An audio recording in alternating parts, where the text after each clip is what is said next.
విధానంలో doctor BR Ambedkar open university దేశంలోనే మొట్టమొదటి సార్వత్రిక విశ్వవిద్యాలయం. దాదాపు 2.5 దశాబ్దాలుగా దూర విద్యా విధానం ద్వారా కంప్యూటర్ కోర్సును అనుసంధానం చేస్తూ బీఏ, బీకామ్, బీఎస్సీ డిగ్రీ కోర్సులను అందిస్తోంది. పోస్ట్ గ్రాడ్యుయేషన్ స్థాయి, డిగ్రీ, డిప్లొమా స్థాయి కోర్సులను ఔత్సాహికులైన విద్యార్థులకు అందిస్తోంది. డెవలప్మెంట్ స్టడీస్లో centre for economics and social studies ద్వారా ఎంఫిల్, పీహెచ్డీతో పాటు విశ్వవిద్యాలయమే స్వయంగా దూర విద్యా విధాన అంశంపైన పీహెచ్డీ వంటి పరిశోధన కోర్సులు ప్రవేశపెట్టింది. రాష్ట్ర వ్యాప్తంగా సుమారు 4.5 లక్షల మంది విద్యార్థులు ఈ విశ్వవిద్యాలయం నుంచి ఉన్నత విద్యావకాశాలు పొందుతున్నారు. డాక్టర్ బిఆర్ అంబేద్కర్ సార్వత్రిక విశ్వవిద్యాలయం స్థానికంగా స్వయం బోధనా పద్ధతిలో ముద్రణ రూపంలో రూపొందించిన కోర్స్ మెటీరియల్ అందిస్తోంది. కోర్స్ మెటీరియల్ అధ్యయనానికి సహకరించే విధంగా రేడియో, టెలివిజన్ పాఠ్యాంశాల ఆధారంగా కార్యక్రమాలు ప్రసారం చేస్తోంది. అధ్యయన కేంద్రాల ద్వారా ఏర్పాటు చేసే సలహా సంసర్గ తరగతులు, సైన్స్ ప్రాక్టికల్ సౌకర్యాలు విద్యార్థులకు స్వయం అధ్యయనానికి ఒక చక్కటి అవకాశం. ఇవి విద్యార్థి సమీపంలో ఉండే అధ్యయన కేంద్రం నుంచే పొందొచ్చు.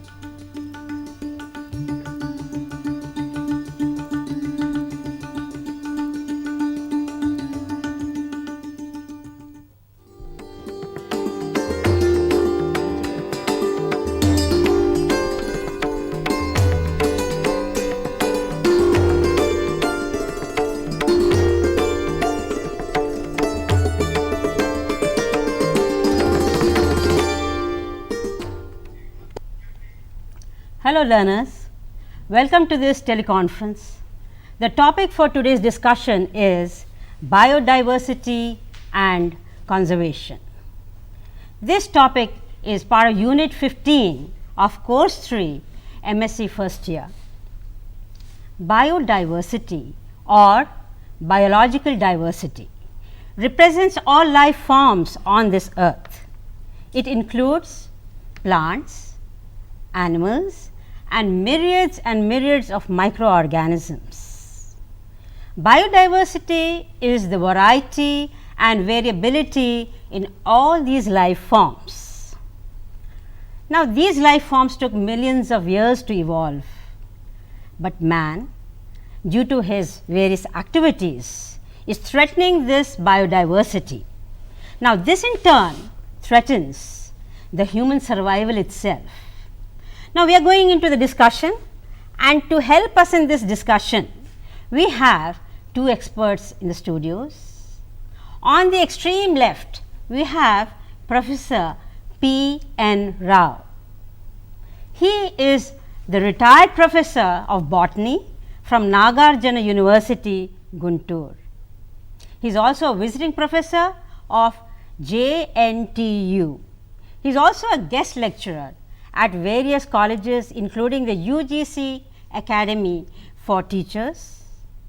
He has attended several conferences and has got several papers to his credits. He has guided 27 students, which include MPhils and PhDs. He was awarded the Best Teacher Award in 1989. So, we have a very well known scientist. He is also an emeritus scientist. And on my left is Professor Mary E. Cynthia.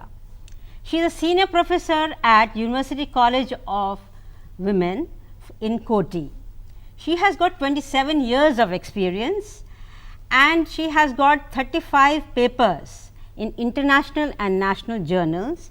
She has guided 5 PhDs and she has attended several conferences to present her papers. Now, we are going to start the discussion on biodiversity and conservation. In case you have a doubt or a question or some clarification you require, please do not hesitate to phone us at these following numbers. They are 2703-1431, 2703, 1432, 2703, 1433.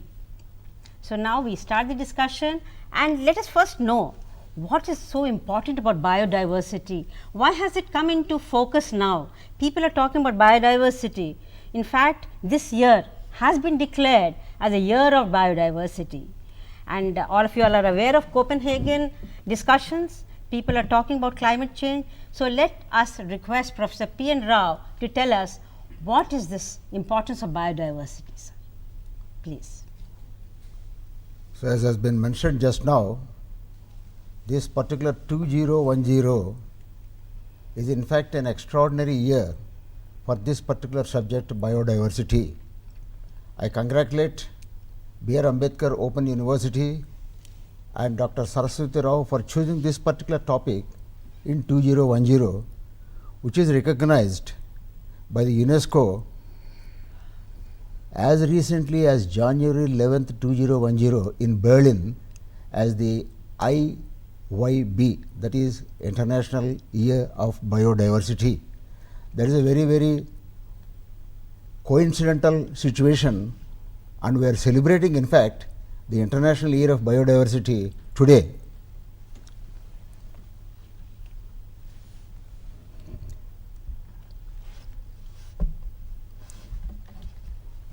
In Berlin, actually they have released a particular slogan, biodiversity is life, biodiversity is our life.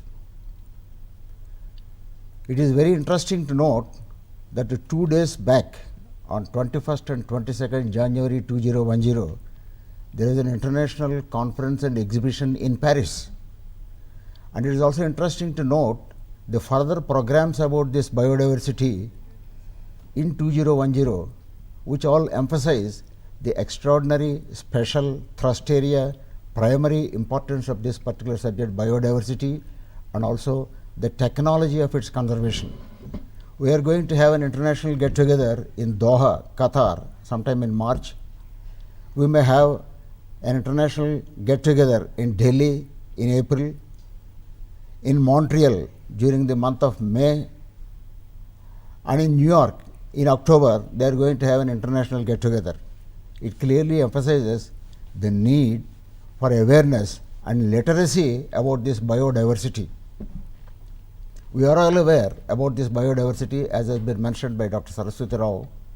The biodiversity actually means biology, biological diversity dominated by plants, animals, which are permission including human beings, and the myriads of microbes. These constitute the essence of biodiversity. After all, we know what are all these, what is the speciality about this. The biodiversity is now considered as an index of a nation's wealth, because earlier we used to consider diamonds, precious stones, gold, land, etc. as property, but now we realized that the biodiversity, the range of forests, the range of forest output, the range of plants which are sources of food, fodder, clothing, shelter, medicine, furniture, the animals which are sources of food, sources of agriculture, sources of agronomic practices, sources of friendly behavior, sources of utility, pet animals, not to speak of the diversion in zoological gardens. And about the microbes, can be considered as the millennium of microbes now, because we are dependent more on bacteria, fungi, viruses, and so many microorganisms for antibiotics, for alternative sources of energy, to solve so many environmental problems and problems of human welfare, such as scarcity of fuel leading to discovery of biofuels with the help of microbes. Scarcity of food, you will be surprised to know that we have to produce food in the ensuing 50 years by 2050 as much food as we have been produced during the last 10,000 years, because of the population explosion, which is everybody's knowledge. So that is why we are also borrowing several disciplines to contribute to the enrichment of biodiversity knowledge, especially biotechnology. And this biodiversity consequently became at the DNA level, nucleic acid level, molecular level, nuclear level, cellular level, population level, ecosystem level and so on. There is no end to that. Now we are trying to plan a large number of revolutions to solve this particular crisis of food, fuel, fodder, etc. For example, we have got biofuel revolution, because the scarcity of fossil fuels is leading it for the generation of biodiesel, as all of you are aware, and it has virtually become a newspaper news, a household word, and also biohydrogen development, biogas generation, which is already present a major fuel in most of the rural areas. The microorganisms are helping in the evolution of this particular biogas. And about biofertilizers, bioinsecticides, biopesticides, because we are afraid that these chemical pesticides are becoming more and more poisonous and creating a sort of toxicity and ill health, because after all, we have to save our health before we can claim to be wealthy, and therefore, biodiversity is contributing in several multifarious aspects from dawn to dusk and cradle to grave, in fact, about solving our crisis, our food crisis, fodder crisis, fuel crisis, drug crisis, especially we are now depending on gene therapy, gene policing, gene silencing. If there is a disease, say for example, a Philadelphia chromosome, if you silence that particular gene, then leukemia will disappear. And all of you might have read in newspapers about the discovery of a gene which is responsible for controlling the aging process. Maybe we conquer even death, although death is one of the important characteristics of biology. Let us see. So this is how the biodiversity is now become a thrust area, and it is no surprise that biodiversity is recognized by no less institute as UNESCO, United Nations, Food and Agricultural Organization. Globally, there is importance and value. And for your very easy consultation, I request you to go to the website, IYB website, cbd.int/2010. You are free to consult this website for more and more details. Because of the scarcity of time, please permit me to show you this particular website, and all of you are familiar with the opening of these websites and try to enrich your knowledge about this particular thing. I may also convey and seize this opportunity to declare that May 22nd is the World Biodiversity Day. You may get it out who coined this word biodiversity, when all of you know about it. It is Dr. Walter Rosen from the Smithsonian Institute of Washington that is responsible for coining this word biodiversity. It is also very, very important because of its utility value, productive value, consumptive value, medicinal value, aesthetic value. Say for example, green tourism, tourism to zoological gardens, tourism to various parks, tourism to hill stations, tourism to unknown regions, even tourism to desert. The optional values are engineering the biodiversity, that is applications of biotechnology for human welfare, human health and wealth. So now the World Trade Organization is very anxiously looking at India. World Health Organization is very anxiously watching India, because we are very rich from the viewpoint of biodiversity. And I may just take this opportunity of informing that India is one of the mega biodiversity nations, because it is very wealthy. Actually, we feel that some other place is a dreamland. In fact, we are a dreamland for several international observers. We take for example Japan. Not to reduce the importance of Japan, Japan has got very little natural resources, whereas India is full of natural resources like minerals, forest wealth, major forest wealth, minor forest wealth, drug resources, land value, fertility of land. Now we are in fact exporting so many of our natural resources to other countries. They are benefited by our resources. This also we have to keep in mind while examining the conservation of biodiversity, and preserve this biodiversity for the betterment of India, for ourselves, for our rural area, for the uplift of the nation, so that we will be able to dominate, just as we are able to dominate in certain sectors in the educational field.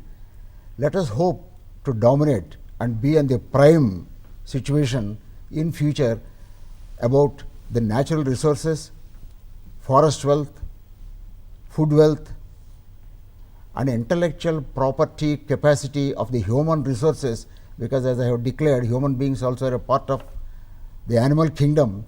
The human resource is one of the most valuable human resources, and all of you are aware and how Indian human resource is dominating all over, most sought after everywhere. So we are able to go anywhere and we are respected with great degree. Our merit is respected. So we will consider in course of time during the process of discussion. This is a preliminary introduction to the value of biodiversity. I hope I have done justice to this particular vast subject in fact. Okay, sir. Thank you so much. You enlightened the students on this aspect of biodiversity. You made an introduction. Now, may I request Professor Mary to tell us about the nature of biodiversity. What does it mean? The word biodiversity, as Professor Saraswati and Professor Rao has already said, is derived from the Greek word bios, which means living, and diversity is derived from the Latin word diversus, which means widely varied. Now, I will like to tell you, but not only tell you, but show you what this biodiversity means. We can see Professor Saraswati in front of me. Now, I have 2 eyes, 2 ears, 1 nose, 1 mouth. Similarly, Professor Saraswati has the same. Similarly, Professor Rao has the same. But each one has a different face, we can identify. So, this is the biodiversity. Similarly, in plants, animals, human beings, and millions of microorganisms, virus, bacteria, algae, fungi, we can see diversification, variation. So, this wide variation which you can see in plant and animal life is called as biodiversity. This biodiversity, for our convenience, can be measured in 3 important ways. The first one is genetic diversity, the second one is species diversity, and the third one is ecosystem diversity. Now, genetic diversity, as the very title indicates, it depends upon the variation of the genes, and we all know that whether it is genetic, species or ecosystem diversity, all of them contribute to the variation in genes. So, in order to understand genetic variation, now as we all know, genes are very important for getting the hereditary characters from the parents to the offspring, and the more resistant varieties which are able to survive, they get themselves adapted to the changing climate. And as Darwin's theory says, survival of the fittest, due to the changing environmental conditions today, if we see the change in the climate, the change in the surroundings, the genes variation is taking place and we get different varieties. So, here for example, let us take the fruit mango, which is the king of the fruits. So, here in mango we have many varieties of mangoes. For example, we have Benganpalli, Rasalu, Dasera, Totapari. So, these are the different varieties. Similarly, when you come to the staple food of our country India, rice, that is botanical name Oryza sativum. Right. Here we have in India itself about 50,000 varieties of rice. So, this very clearly indicates that we are very rich. India is one of the 12 mega diverse countries and we are very rich in genetic diversity. Similarly, when we come to species diversity, for example, if we take the plant Euphorbia, this particular plant, as students of botany, we all know that a family, genus and species. The genus is the same, but the species variation takes place. For example, Euphorbia hitta, Euphorbia geniculata, Euphorbia pulcherrima, etc. These are the various species which are there. Similarly, in rose, we have different colors of roses, the red, white, pink, orange, yellow. This is because of the species variation. The third important one is ecosystem diversity. The word ecosystem diversity, first I would like to tell you what is ecology. As we all know that ecology is a branch of science that deals with the interrelationship between the organism and the environment. Now, what is this ecosystem? Ecosystem is the functioning together of the biotic and the abiotic components. So, in ecosystem diversity, the stress is on the habitat. Habitat is the place where an organism lives or dwells. So, if the habitat is an aquatic one, for example, a pond, lake, river, then you get a particular set of organisms. So, they form the biodiverse members in that particular one. So, ecosystem biodiversity, genetic diversity and species diversity, these are the three different ones. Okay, so you so long you've been telling us about the nature of biodiversity. Could you please add something on the value of biodiversity? Yeah. Now, when you look at the plants, man is interested in the plants for even from the primitive time till today for the three basic needs. First one is food, second one is clothing and shelter. Now, when you come to the number of plants we have in India, a large number of plants, the species diversity is very high and we depend upon the plants for our basic needs. Now, apart from that, for food value if you take, there are about 75,000 species of plants which are edible. They have edible value. Out of this, 3,000 plants are the major source of food. Now, out of these 3,000 plants, only 20 species of plants are utilized for food. They contribute 90%. And out of these 20 species also, when you come to our today's world population, they depend upon only 3 crops for food, that is rice, botanical name Oryza sativum, wheat, Triticum vulgare and maize, which is Zea maize. So, here out of 75,000 species of plant species which are available, now 90% of the food supply depends upon only these 3 crops. Now, apart from that, the biodiversity is useful for medicine, for clothing, for shelter, for biofuels, for medicine and also for aesthetic value. Are they using these biofuels in this country? Yes, Commercially. there is intensive work going on and even in Andhra Pradesh, in this area, in the neighboring districts, hundreds of acres are under cultivation for the generation of biofuel. In our university, JNTU for example, they have demonstrated the generation of biohydrogen and demonstrated a vehicle running with that particular fuel. And also in certain districts in Madhya Pradesh, they have tried to find out whether these vehicles can be moved through the entire district as a substitute for diesel oil. That's right. Bioethanol, for example, biodiesel. To run the vehicles, of course, it takes much more time.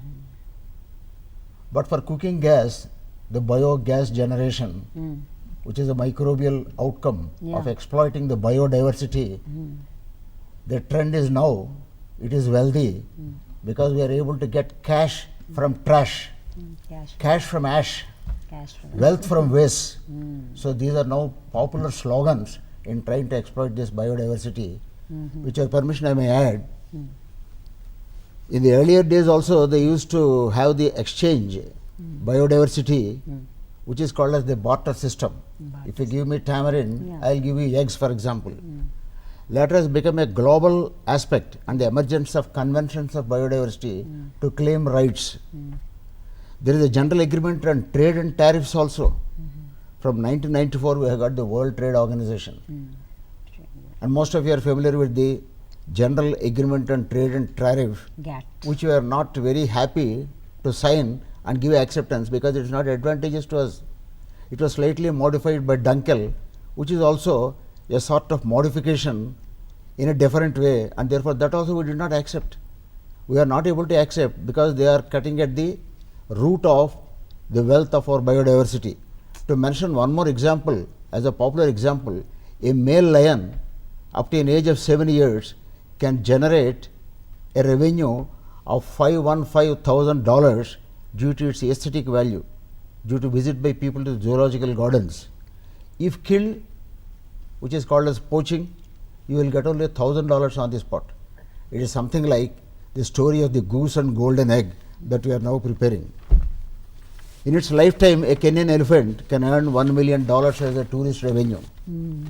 The gorillas in Ravenda forest, it seems, fetch $4 million in ecotourism. I am mentioning in terms of dollars because it will be able to immediately grasp the range of financial commitment in this particular regard. And recently we had an exhibition in Hyderabad itself by CMAP, Central Institute of Medicinal and Aromatic Plants. Dr. Cynthia has just now referred to the importance of drugs. There is an exhibition of medicinal plants and a seminar on Aushadhalu organized under the leadership of Gota Srivasuki, who is the director of that particular CMAP in Hyderabad on 14th December 2009, which I had the pleasure of visiting and enjoying and getting enriched in my knowledge. Regarding the herbal drug economics, if to add one or more ideas, where there is a turnover regarding the herbal drug economics, which I called as herbonomics in my own way, 6,200 crores of rupees, expected to reach 1 lakh crore of rupees by 2015 or 2020, 5 lakh crores by 2050, according to the World Bank estimates. That is the wealth of India regarding this herbal biodiversity. The Europe share is 2,800 crores, Asia 1,080 crores, Japan 980 crores, India 690 crores. Still, the export value is 0.5% in the world. And earlier, as Dr. Abul Kalam, our former president, has informed in a lecture, which I had the pleasure of attending, China exports 70% of the finished products from its biodiversity. India is able to export only 30%. So we have got a lot of competition also in this wealth. So, okay. We can still add, there are about 8,000 medicinal herbs in India, 2,500 aromatics, 100 medicinal herbs and 250 aromatics only are figuring in the market. So there is plenty of scope for further research, further investigation, and each medicinal plant can get you a PhD degree if one goes to the biochemistry, molecular level, gene level, and isolation of the active principle. Still 90% of these drugs are obtained from wilderness, but now there is a tendency to resort to tissue culture. All of you are aware about the tissue culture, stem cell culture, so that we will be able to produce these particular active principles in a very limited area and need not disturb the biodiversity, which is of a natural occurrence in nature. So, where are these plants, the herbal, you were talking about herbal medicine, where are they all located in India? Which is that area, zone? Actually, as far as India is concerned, they are located anywhere, everywhere, including deserts. The biggest treasure banks of this particular herbal diversity is a tropical rainforest, which you find in, for example, Silent Valley in Kerala, Eastern Himalayas and Western Ghats. Surprisingly, this biodiversity also gives us so many lessons. Eastern Himalayas and Western Ghats are the richest mega biodiversity centers in India. The other things come next only. Not Western Himalayas again, which is considered containing Afghanistan, for example, Rajasthan, they don't have Jodhpur, Jaisalmer desert, the border with Pakistan. The vegetation is not much there. But on the other hand, Eastern Himalayas like Haridwar, Darjeeling, Rishikesh, Valley of Flowers, you have got a wonderful wealth of biodiversity. Even in Hyderabad, a dry climate supposed to be, mostly upland cultivation in some of the neighboring districts, you will find a lot of weeds which are of great potential medicinal value. Weeds, in fact, weeds in need are real friends indeed. Right. That is the situation as far as the drug research is concerned. And we are able to see at least 50 to 60 nurseries around Hyderabad city cultivating these medicinal plants. Okay. But the tribals must be having a very rich repository of knowledge as far as the herbal medicines is concerned, isn't it? Has all that information been documented? Exactly. You have raised a very pertinent point, which is more about the general knowledge. For example, you are referring to ethnic medicine, ethnobiology. Sir, we will break now. We are going to have a news. Sorry to interrupt It's very you. good. News and We're views going will to have enrich news. our views also. Okay, sir.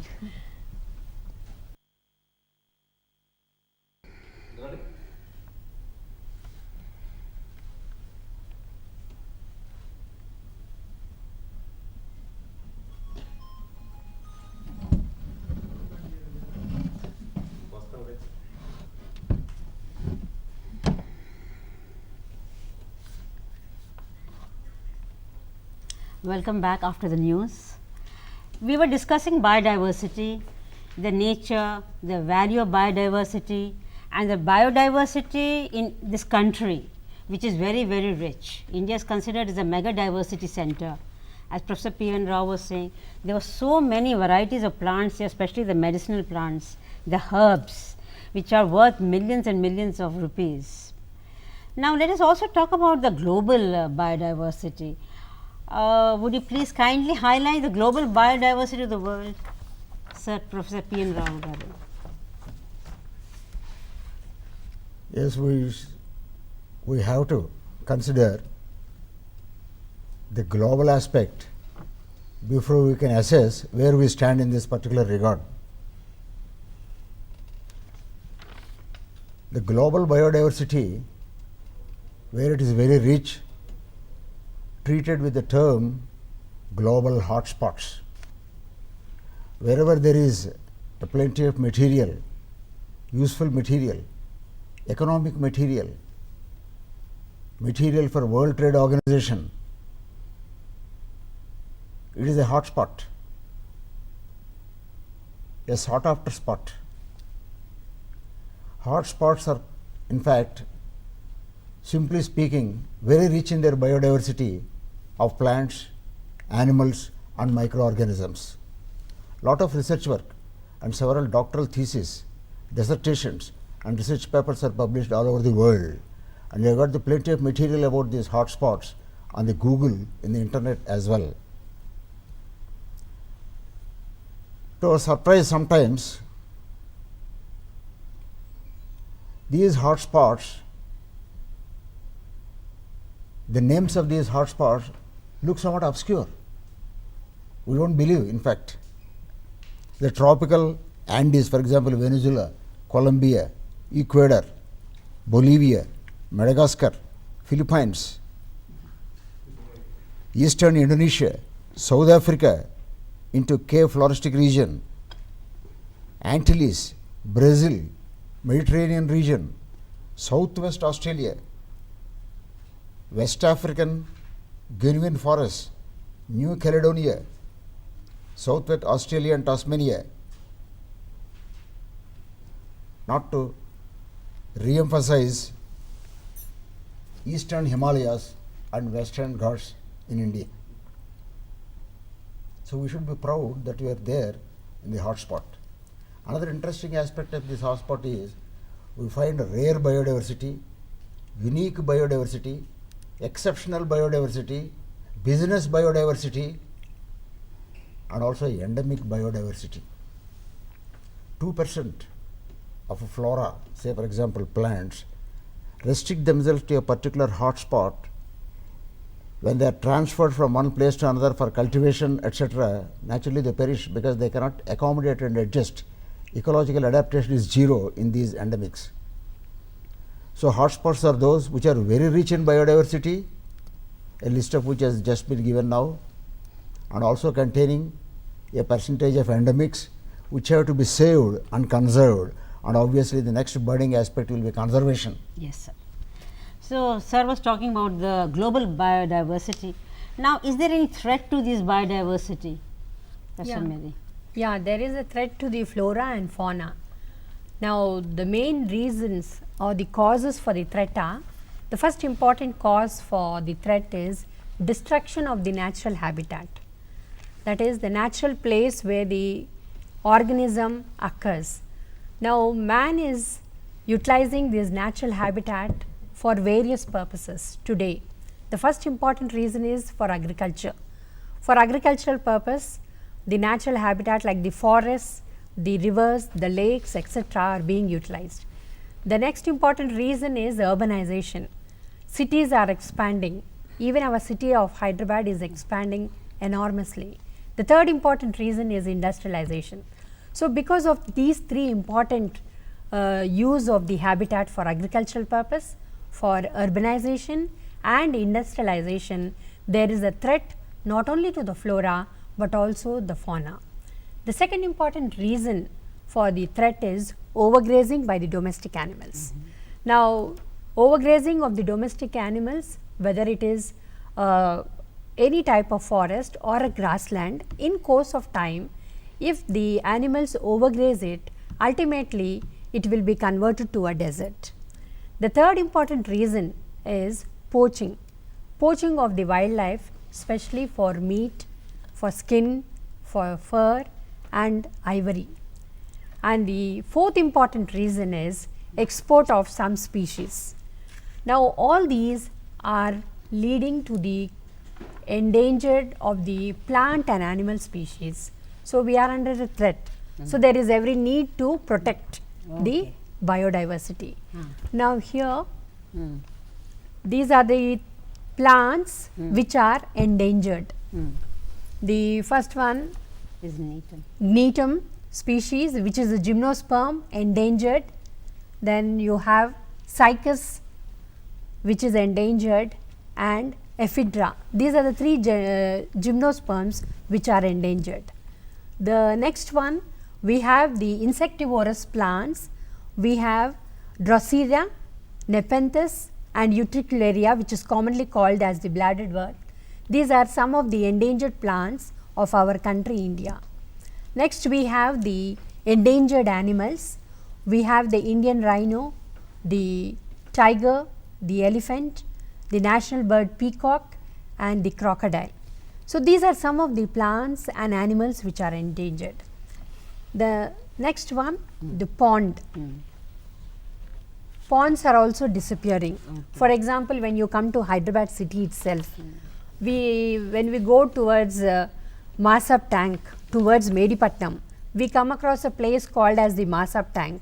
But today there is no Masab tank, but in its place we find Chacha Nehru Park is there. So, it very clearly indicates at one time the place was occupied by the lake. Now, no longer the lake is existing.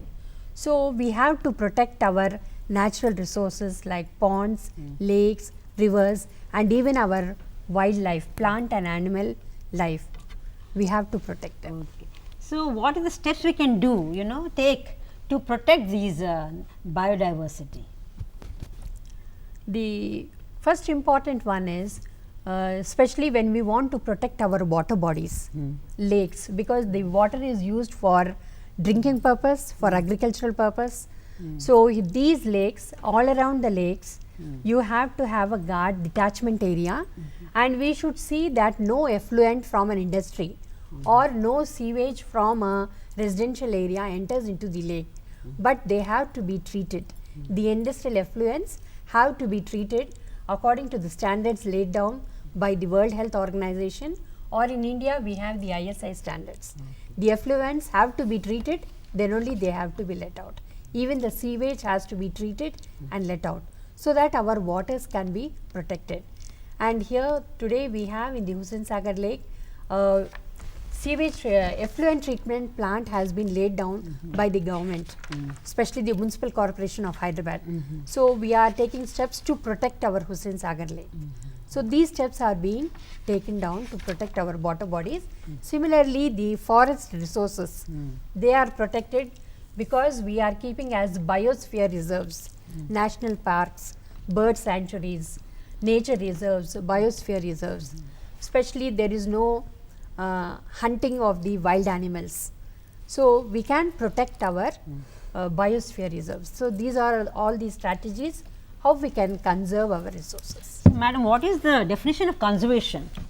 Conservation is the judicial use of the natural resources to sustain the present day generation and keep the resources available to the future generations.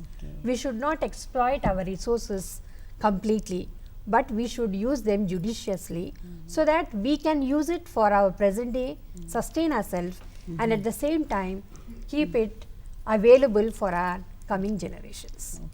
So, what is the type of conservation measures we can take? Now here we can, conservation strategies are two types we can take, in situ conservation and ex situ conservation. In situ conservation is conservation in the natural ecosystem. For example, it can be national parks, as I just now I have mentioned, sanctuaries, nature reserves, biosphere reserves. These are called as in situ conservation. The second type of conservation which we can have is ex situ conservation. Both in situ and ex situ conservation, they conserve the genetic resources. In ex situ, it is outside the natural one. For example, it may be zoos, it may be botanical gardens, it may culture like seed banks, pollen storage, tissue culture. These are the various ways in which we can conserve, that is ex situ conservation. Okay, sir, do you have anything to add? Yes, as one of the University Grants Commission experts has said, it should not be conversation, but it should be conservation of our natural resources. Because we go on converse and converse, of course, to take solid steps towards conservation. Apart from the factors which she has mentioned, where she has cited the tissue culture and also the gene banks. Now you have got nucleic acid banks also, which can be exported anywhere, subject to the EXIM policy, storage of nucleic acids under freezing temperatures, which helps in recombinant DNA products, also for biotechnological advances of biodiversity phenomena. The conservation is also necessary, keeping in view certain stages. For example, a species cannot suddenly disappear from this planet. It is vulnerable for environmental deterioration or industrialization or urbanization or deforestation, etc., or overexploitation by human beings. It may gradually become threatened. It may gradually become endangered. It may gradually become critically endangered. It may be finally disappearing from this planet. So we have to identify, just like the FRLHT in Bangalore has been doing, and also the International Union for Conservation of Nature has been publishing almost every year a red letter data, a red letter book containing the list of plants which are under this V, T, EN, CEN, EX categories, so that we will take immediate steps either for ex situ cultivation or in situ cultivation.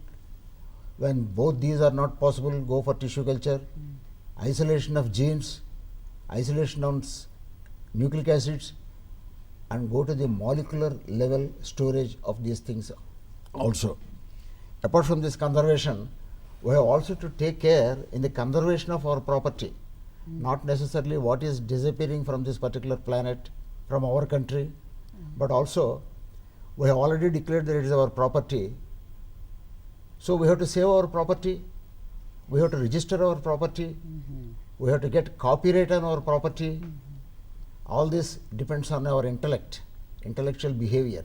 So all these things are interlinked with our IPR, which is recognized by the World Health Organization and World Trade Organization, which is called as the intellectual property right. In fact, keeping this IPR in our opinion, our central government also has introduced a Biodiversity Act in 2002 in the Parliament. To register this particular thing is what is called as patenting. Okay. The Patenting Act of 1970 of biological materials has been revised by Indian Parliament in 2005.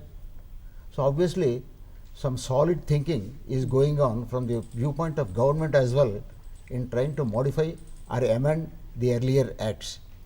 The first one in biopatenting is a species of bacterium, surprisingly, by Dr. Chakravarti, sanctioned by USPTO, United States Patent Trading Office, which is able to clear the oil spills over kilometers area as an anti-pollutant. That's right. So that is the starting point of the patenting of our biodiversity. Now there are 30,000 applications pending in our country for patenting.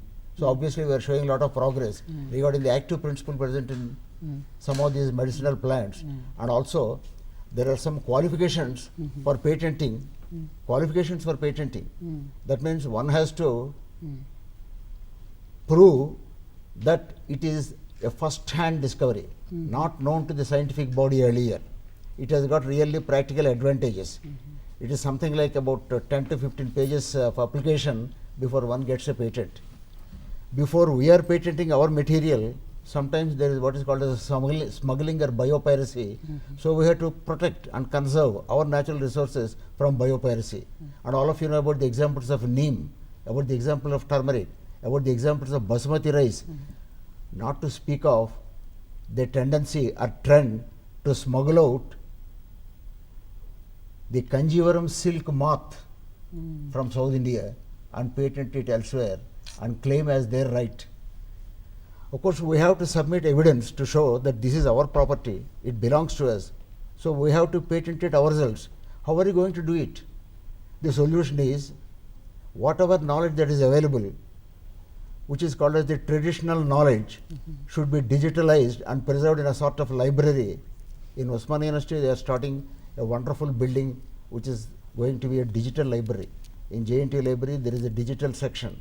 Every library has to have this traditional knowledge digital library. The whole thing should be stored in floppies or CDs, and that can be submitted to contest in future that this particular property belongs to us, this IPR belongs to us. That is the interrelationship between IPL, TKDL and patenting, which are three important terms and steps in conservation of our wealthy biodiversity. So the turmeric has been patented in America. It is surprising that turmeric, some of you might be knowing, the active principle curcumin in turmeric is almost as good as aureomycin, streptomycin, neomycin and gentamicin antibiotic properties. Yes. Very few people know about it. Yeah.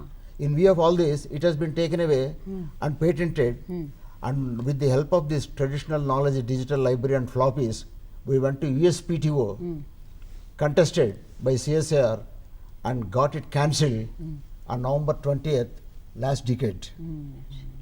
November 20th happens to be my birthday, therefore I remember the date very well.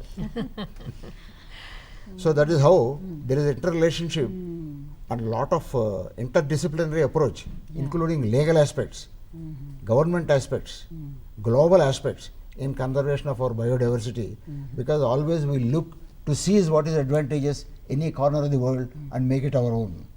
That tendency has to be curbed if you want to save our biodiversity, register our biodiversity in our name, copyright our biodiversity. One student has jokingly remarked, copyright means right for copying. It is not like that. Okay. Copyright, everybody knows that your property is registered, your land is registered. So like that, do you permit anybody to construct a house in your land, which will never do it? So that is the conservation of our biodiversity, interaction of IPR, TKDL and patenting, apart from in situ, ex situ, tissue culture, nucleic acid saving, etc., etc. So now we are able to show a lot of progress in this direction. When our sages and all discovered turmeric, they didn't know this sort of biopiracy would take place. They thought this was global knowledge, but now people are patenting it and only they have the rights to use this knowledge.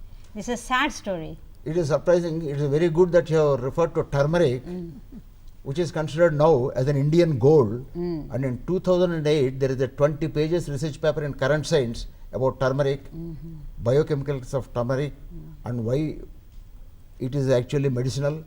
Bioassay has been done, it has been proved patients of diabetes, if they apply this particular turmeric at bedtime to their feet, they will never suffer from gangrene. It is such a powerful antibiotic. And it is a cosmeceutical, nutraceutical, psychoceutical, herboceutical, enviroceutical. It also purifies the environment. And also I have given an advice in the green building concept that when we are trying to paint these things, why don't you have this turmeric, which is a natural antibiotic in the paints, so that the green buildings will be antibiotic. You will not have any infection. You will be free from spiders and probably mosquitoes as well. So this is how we have to discuss each one of these plants, each one of these biodiversity segments. Obviously you can estimate what great scope is there in store for us. and what wealthy, rich research avenues are available in this particular regard. So, what are the bodies in India which are doing work in conservation, helping in conservation? In this particular conservation, internationally, to start with, you have got CITES, CITES, Consortium of International Trade of Endangered Species, which is a very, very valuable one, in which we became members as early as in 1976. In India, Council of Scientific and Industrial Research, Department of Science and Technology, Ministry of Environment and Forests, the biodiversity centers that have been started in Hyderabad. There is a biodiversity center started in 2006. A CMAP center started last year. Kota Srivastava is the official chairman of that particular thing. So, like that, every government, central government, state governments are also having regional bodies, not to speak of a large number of non-governmental organizations which are able to extend their hands in this particular regard. There is a ministry, in fact, to save this biodiversity. We have to plan that also. Apart from the official dump, there should be democratic approach with consultation of people, discussion in rural areas, and trying to strengthen and save our biodiversity for the health and wealth of India. So, we have had a very fruitful discussion. I am sure the students would have appreciated this. It's a very lengthy topic, very big topic. We cannot do justice in this 1 hour. Anyway, as our experts have told you, the well-being of the environment depends on the well-being of the humans. The well-being of the humans depends on the well-being of the environment, and biodiversity is essential for the existence of human race. If the humans have to do well, they have to conserve biodiversity. As they told you about the value of the biodiversity, they talked about the nature of biodiversity. Biodiversity is so essential. It provides food, shelter, it provides so many medicines, and it protects the soil from erosion, it protects watersheds, it prevents soil from leaching. So, all these things, and plus it mitigates the environmental pollution. So, there is every need for all of us to work together for the conservation of biodiversity. Thank you very much.